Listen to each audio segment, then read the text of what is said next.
For today's agenda, we're going to talk about a number of different things. We're going to start with discussion about the cookieless world, as we've also been hearing a lot about that with data privacy changes. The GA4 migration process, I actually have kind of like an SOP, or let's say like a nice spreadsheet that you can screenshot today if you haven't been through the whole process. This would be kind of a quick start guide for you. Data streams, what those means, how we're going to set up events, conversions, and audiences in GA4. I'm actually going to walk through an example of how to create a setup for an e-commerce client. I work with a number of different verticals, e-commerce, service-based businesses, but I figure for those e-commerce people, it's a little bit more complex, so I could show that example today. Funnel explorations, which is a new feature in GA4. Identity spaces, modeling, and lifecycle reports. So this nifty little diagram right here is pretty much a very simplistic visualization of what's going on in the cookieless world. So you'll kind of see that Chrome announced to phase out third-party cookies. That has been pushed a number of times. So Google is giving you those updates, almost I think every quarter, every 6 months. We're pushing it back. We're pushing it back. The other thing is that we're all aware of kind of the changes to the Apple devices. If you were running Facebook ads, the whole presentation about Facebook ads, I'm sure we kind of saw that tracking drop off. And then to her point in the previous presentation, they have taken the processes and improved those now for tracking, specifically also with Apple devices. They also enforced restrictions on ATT framework. Shortly thereafter, Android announced their new privacy sandbox. And now the ecosystem is saying, well, there's so much change. There's all these new data privacy laws that are coming. And so the industry is changing very rapidly. And I was actually having a conversation with somebody during one of the breakouts yesterday, and they said, well, how can you not know what you should be doing or not? It really comes down to two things for me. One is just the lack of general knowledge of data privacy for the average marketer. The second thing is that data privacy laws are changing constantly, right? They're not the same that they were this year as they were last year. So every time those laws change, marketers have to adapt and change the way that we track users. Oh no, my nifty diagram's not showing in the presentation. It's got a breakdown of this. I will share this diagram. This is actually, it was a white table in the original presentation that I sent over that goes through this. But there are a number of different IDs, and I can share this after the presentation. So here's kind of that migration process. This would be something, if you haven't gone through it, I would totally screenshot this. This is me going through this process now with about 7 different clients. Eventually, you're going to have to go through this for all of your businesses. So UA will be officially sunsetting on July 1st. So we're looking at less than 2 months from now. So what that means is that all of that data that you have, you will still have that data for a temporary period, but it will no longer start collecting data. So that means that July 1st hits, you've been doing all of your reporting and analytics, and you're doing reporting for the next month, you're not going to have any data to use. So it's probably a good idea to go ahead and start doing this now if the timer and the automated emails haven't been enough for you. You don't want to be in a sticky situation when you get into July and you don't have any analytics tracking on your website or app. So here's kind of the process outline. There's kind of like 4 main buckets when I think about it. There's planning, there's implementation, there's integration, and there's migration. As far as planning is concerned, really the first start for that is thinking about what you currently have in your Universal Analytics account. If you don't have a Universal Analytics account, that's okay. If you're thinking about, should I even create one at this stage, to be honest, with the GA4 date coming so close, I would just recommend starting with GA4 from scratch and not worrying about UA at this stage. So you want to look at things like, how did the account get originally created? Who's got access to the UA account? Do you have a Google Tag Manager account? You'll see me kind of abbreviate these a lot. UAGA stands for Universal, GA4 is Google Analytics 4, and GTM is standing for Google Tag Manager. If you're not familiar with Google Tag Manager, I'll get into that in a little bit here. After you've kind of looked at the basic setup, maybe what events or tags you may have created in the past, you're going to use that planning process now to think about implementation. First thing you need to do is you need to set up a property. Property is what your given platform is, right? So if you're using a website, that's an example of a property. If your business has an app, that's an example of a property, right? So if you think of the hierarchy, it's account, property, and then it was view. Within that, you've also got data streams. Think of data streams as we've got all of these different channels, right? We've heard a lot of different speakers talk about SEO or organic search. We just had a presentation on Facebook. I'm sure we'll have somebody talk about TikTok. I've never been to a digital marketing conference that they're not talking about that at this stage. But those are all different channels with their own data, right? So that stream of data flows into GA4 so that we can track across our different channels. And then finally, implementing a new tracking code.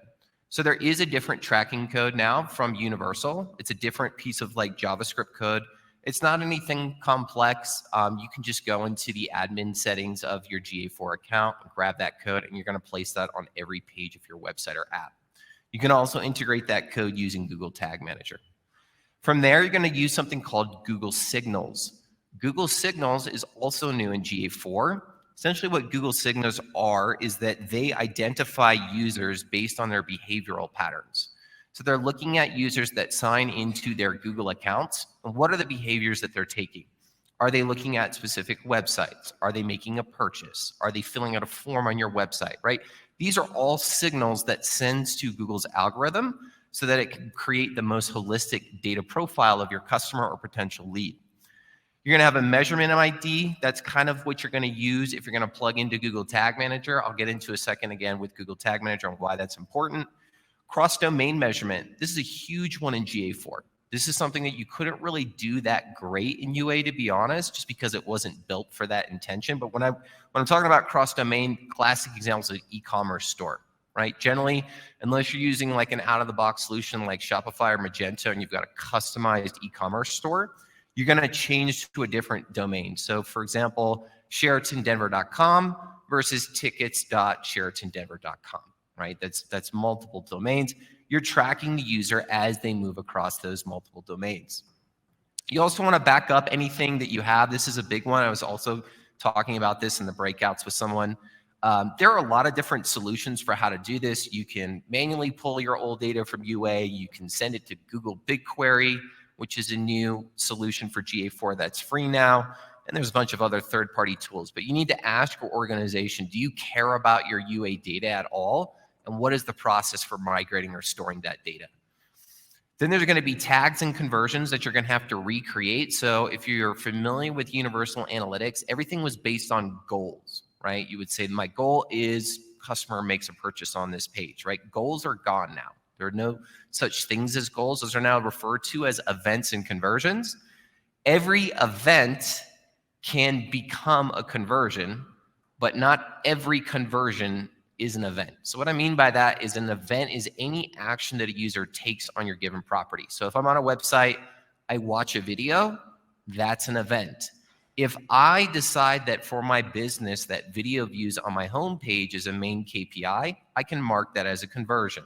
So that's kind of how that works, right? You can create all of these different events, but your conversions are really the things that your KPIs of your business care about. Generally, those are things like leads, sales, book calls, things like that. After that, you can add any views necessary. So what I mean by views is if you want to remove specific data, maybe you don't want to have like your employees adding to those data metrics of your website, right? You could create a view that excludes your employees looking at your website. And then also e-commerce tracking, which is its own specific kind of setup. Last things are integration, right? So integrating all of the different Google products, pretty much all of them are free at this stage that you can have direct integrations with. I highly recommend that you do that. And then if you're doing any paid media platforms, so again, if you can integrate anything from your Google Ads, if you can look at other paid media platforms like YouTube or Facebook, there are some integrations there. And then the last thing is the migration, right? And that's kind of where it gets sticky. What are you going to do with the old data? Where are you going to store that data? How are you going to use that data? So I've got some different kind of options there about, data cleaning and setting up new audiences based on that data and things like that. So this is kind of like, I would say, a basic setup. If you believe this is basic, this is basic.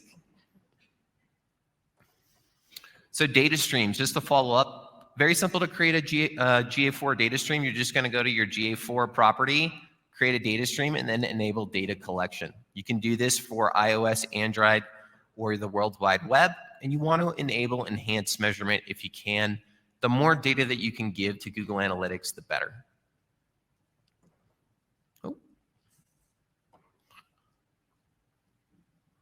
Okay, so moving on to Tag Manager. Some of you may have used Tag Manager in the past, and some of you may have not. I would highly recommend that if you're not using Google Tag Manager, that you set up all of your events and conversions as much as you can in there. Essentially what this is, number one, is this is a solution built specifically for measuring everything that's going to happen in your reporting. And it makes it easier to organize that information. It's also a secure way to set up your events and tags. And there's also some direct integrations with things like, again, if you're a marketer and you're not knowing JavaScript code, right? It's going to be very difficult for you to have to build a customized code, where Tag Manager already has some of those functionalities built in. A Google tag, if you're not familiar with that, is honestly just a single reusable tag that powers the measurement and informs other privacy-safe solutions. And then events and conversions is what I was kind of discussing, right? So goals are going away. I already kind of defined it very simply as an event is an action the user takes, but essentially what an event does is that it collects information and then sends that information back to your analytics solution. So again, value of the purchase, title of the page, whatever information you want to send back.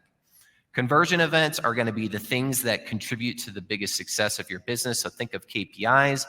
And then audiences, they did have audiences in Google Analytics, but really the big thing as we're moving to first-party data, right, data that your business collects and owns, it's going to be creating audiences moving forward. So you going back to like the Facebook presentation, a lot of Facebook's innovation when they started advertising was around custom audiences and lookalike audiences. Well, now in GA4, I can do that same thing. I can't do lookalike audiences, but I can build audiences based off of purchasers. I can build audiences off of specific pages that are visited, right? And so this is really powerful because you can use these audiences as well for your other paid media platforms. So there's 4 main types of events. You've got automatically collected events, enhanced measurement events, recommended events, and custom events. Automatically collected events are events that are already built into your GA4 account. So that's really nice, right? You don't have to, if you're just starting from scratch, build everything from scratch. They already know, hey, these are the most common events that you should probably be tracking for. They're already in your account as soon as you set it up. So things like first visit, page view, scroll. Enhanced measurement events are thinking about, again, where specifically is the user going in the buyer journey process? Is there a specific location? Is there a specific refer? Other things you could look at are things like file downloads or video views. Recommended events are things that are going to be more focused on, let's say like a login or a purchase, right? Those are going to be based upon, again, how does your website function?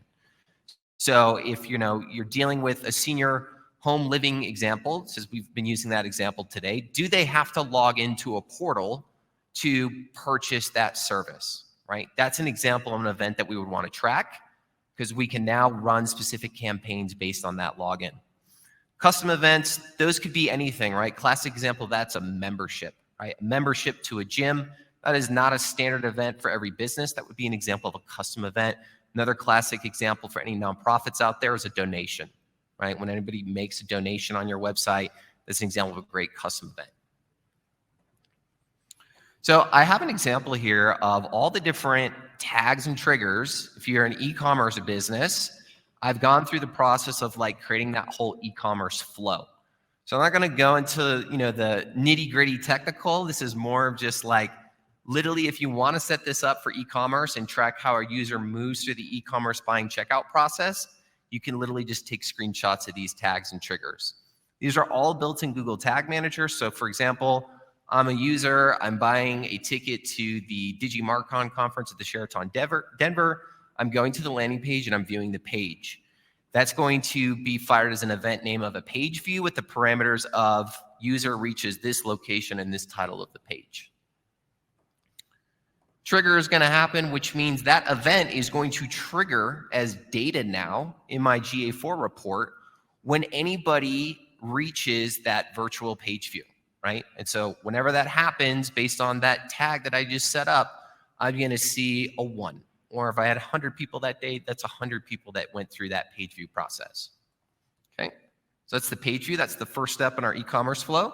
Second step might be view item, right? Many e-commerce stores have many products. So the first thing you're going to do is you're going to see a big list of products. So that's kind of the second step, right? Landing page to viewing my products. Same setup here, very similar, view item list. What's the ID of the list, or the name, and then how many items are we looking at? Very similar to the trigger, almost identical, right? Is that it's going to trigger every time somebody's viewing an item list. It's a custom event. That data is now being sent to GA4. So that's the second step in our e-commerce flow. Now I've looked at all the items that I've looked at. I looked at my summer bathing suit or my bikini, and I decided that, I'm going with the Speedo. Speedos are in. I am choosing that Speedo, and I'm going to say, okay, I want to buy this Speedo, but what's the value of that Speedo? How much does it cost? What type of brand is it? How many Speedos do I need, right? Maybe I need different colors for the summer because I want to be fashionable.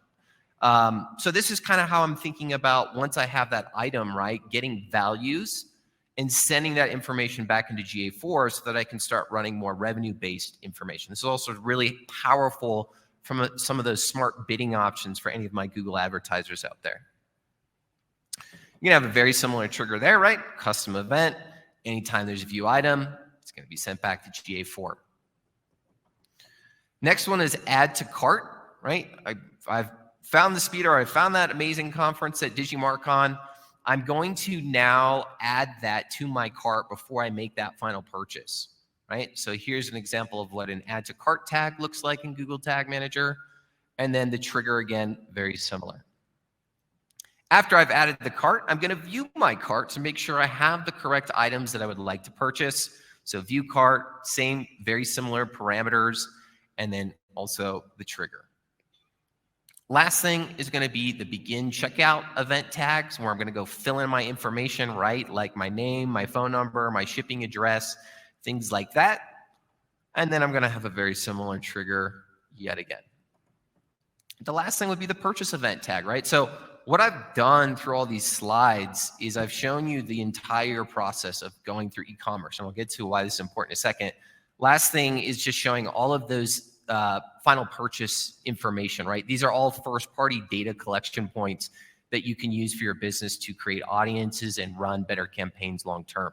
So things like transaction ID, affiliation, value, shipping, currency, coupon, et cetera, et cetera.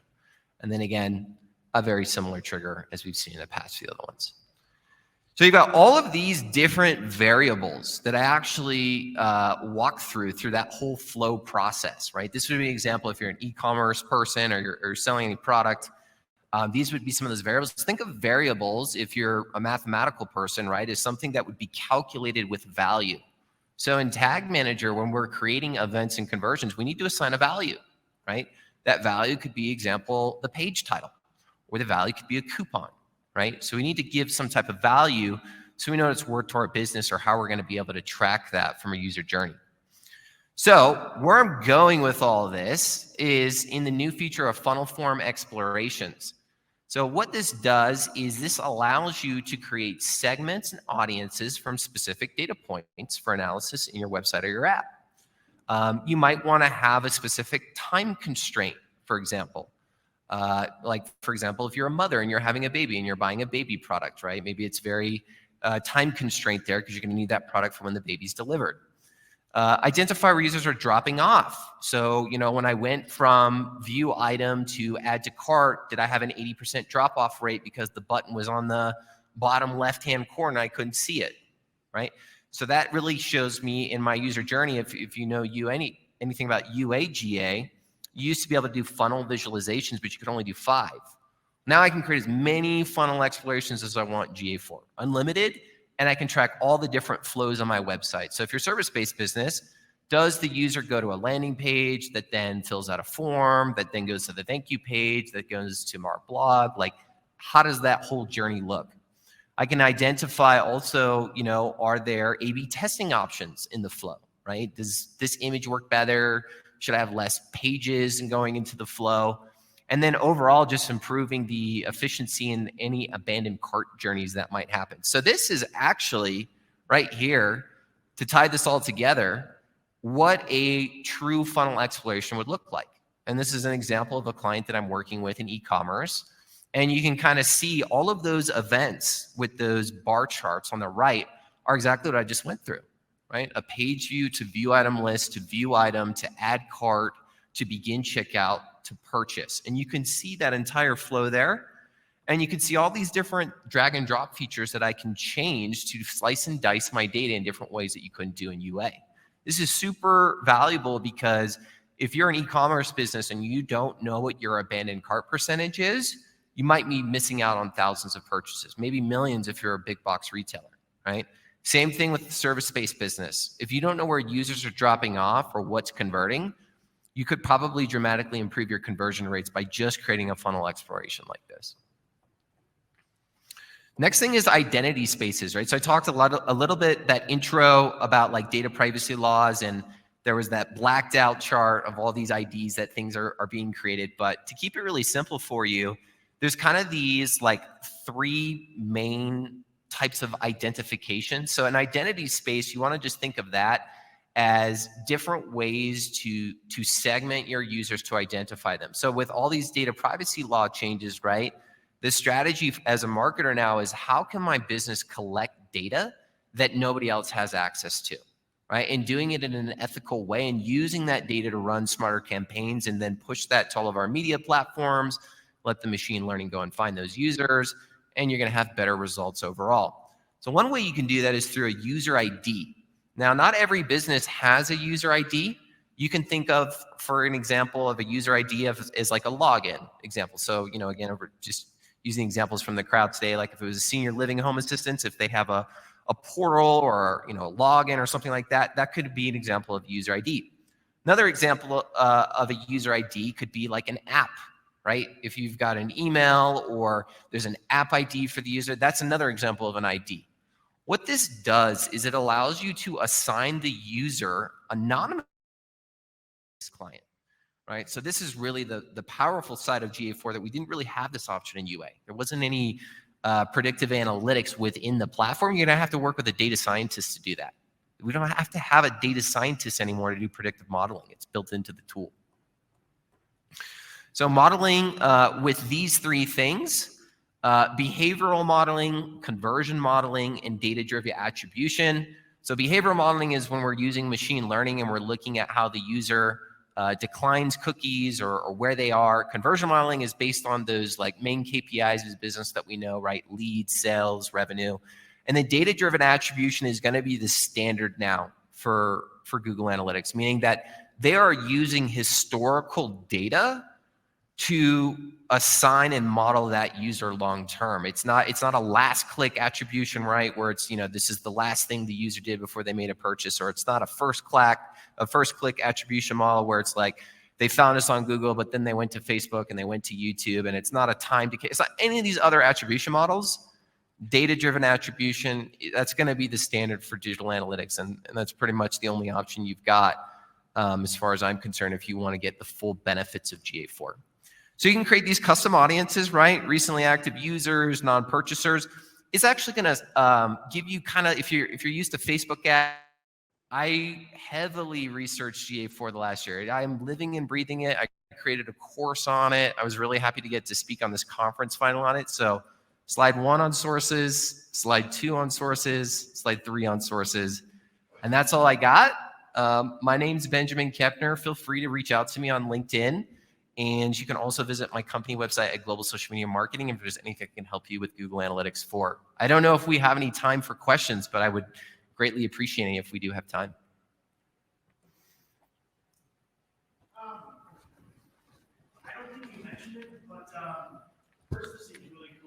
Yes. Kind of new to me. Was there anything that you use for, I think they're called heat maps, where you can like watch the cursor? Is that something that you use?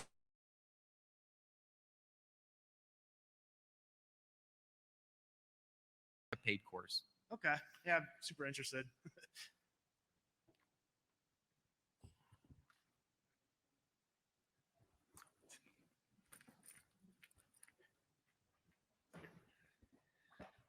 So you talked about IDs, and that's a challenge that I've always ran into with GA. We're in companies, we have internal user IDs that we use for transactional data.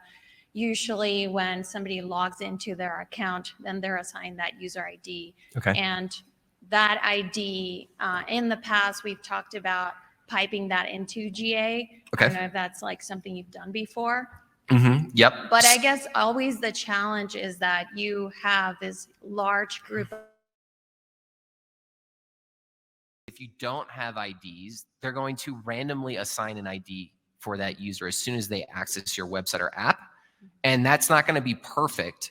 So it's kind of one of those things where I'm kind of explaining in this presentation is you want to move towards a first party data strategy as a business where you have a device or a user ID that you import, because then you can track that user as many times wherever they go on your properties, versus if you don't have that information, you're going to get randomly assigned an ID. And they're not going to be able to tell, right, with a random GA4 if they made a purchase, because they don't have a way to confirm that information.